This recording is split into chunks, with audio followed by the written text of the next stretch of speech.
જયનગરમાં પત્નીના પ્રેમીએ memory card મુદ્દે કર્યો પતિ પર હુમલો।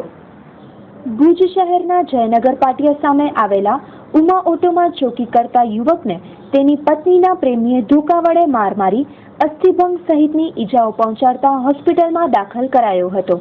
પોલીસ સૂત્રોના જણાવ્યા અનુસાર મૂળ દાહોદ હાલે જયનગર પાટિયા પાસે ઉમા ઓટોમાં ચોકીદારી કરતા ચંદુભાઈ મથુરભાઈ મહાણિયા ઉંમર વર્ષ 30 ને 4-5 દિવસ પહેલા રાજુ ભીલ નામના પોતાના વતનના શખ્સે ધોકા વડે માર મારી ફ્રેક્ચર સહિતની ઈજાઓ પહોંચાડી હતી।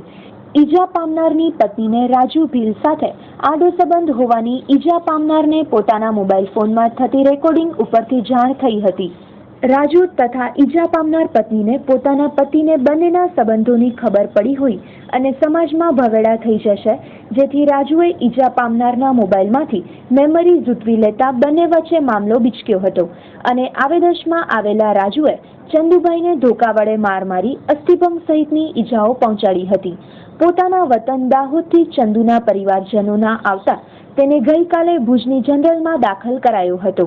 આ બાબતે શહેર એ ડિવિઝન પોલીસ મથકે જાણવાજોગ નોંધ થતા હેડ કોન્સ્ટેબલ નરેન્દ્રસિંહ રાણાએ ગુનો નોંધી આગળની કાર્યવાહી હાથ ધરી છે।